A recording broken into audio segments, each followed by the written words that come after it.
محبت مفقود ہو چکی ہے، جھگڑے خصوصاً دلوں میں دعا کے لیے کہا ہے، ان اختلافات کو ختم فرما کر ان گھروں میں محبت پیدا فرما، ایک دوسرے کی عظمت کے جذبات پیدا فرما، خلمشان فکروں کو جھگڑوں کو ختم فرما۔ اے اللہ، جو ناجائز مقدمات میں گرفتار ہے باعزت برات نصیب فرما، جو جیلوں کی سلاخوں میں محفوظ بہت سال ہو گئے۔ اے اللہ، ہم کتنے خوش ہیں اپنے گھروں میں آزاد ہو، اپنی بستیوں میں آزاد ہو، وہ جیلوں کی سلاخوں میں بے قصور نردوش بند ہے۔ اللہ رب کریم، اس ماہ مبارک میں کسی کی امید کی لاج رکھ دے اور ہندوستان کی اور عالم کی جیلوں کی سلاخوں میں بے قصور جتنے مسلمان جن کے رمضان گزر گئے، ان کی تراویح، ان کے روزے، اللہ جن کے اعمال مفروضہ، یا وہ قیدیوں کے رمضان صحیح کرواتے تھے، یا وہ قیدیوں کے روزے صحیح کرواتے تھے، یا قیدیوں کے اعمال اللہ درست کرواتے تھے، آج وہ قید و بند تھے۔ اے رب کریم، تو رہائی کی شکل پیدا فرما، اپاہج معذور اولاد، بیمار اولاد، اے اللہ جو بستروں پر لمبے زمانے سے پریشان ہے، ان کے لیے صحت، عافیت، تندرستی، سلامتی نصیب فرما۔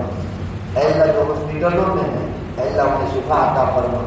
ہمارے جتنے بھی طبیب ہیں، اے اللہ ان کو شفا کے سبھی نسخے دلوں میں اے اللہ القا فرما، اور امرائمین ان مسلمان طبیبوں کے ہاتھ خصوصاً اے اللہ شفا کے نظام جاری فرما، تیرا فیصلہ مقدر فرما، اور جہاں کہیں غیر مسلمین سے بھی علاج لے رہے ہیں، اے اللہ ورلڈ میں دنیا میں جہاں کہیں اے اللہ صحیح تشخیص، اے اللہ مریض کی ان کی قلب میں نصیب فرما۔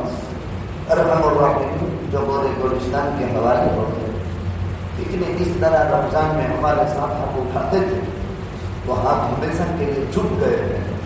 اے اللہ، کل وہ منظر میرا بھی آنے والا ہے، آج اٹھے ہوئے ہیں ہمیشہ کے لیے اے اللہ سو جانے والے ہیں، اے اللہ اس کو آج کا اٹھانا نفع کا باعث بنا دینا، اے اللہ سب کی کربٹ کربٹ مغفرت فرما۔ اس رمضان میں بھی جتنے لوگ چلے گئے ان سب کی مغفرت فرما، ہم سب کا ایمان پر اس نے خاتمہ نصیب فرما، نبی جی کی محبت نصیب فرما، عزت نصیب فرما، تابعداری والی زندگی گزارنے کی توفیق عطا فرما، مدرسوں کی، مکتبوں کی، دارالعلوموں کی، اسلامی مراکز کی، خانقاہوں کی دعوت و تبلیغ کی اے اللہ نصرت فرما، مدد فرما، حفاظت فرما، ایک ایک فرد امت کو ان سے دل سے وابستگی نصیب فرما۔ یا رب صلی وسلم دائما ابدا علی حبیبک خیر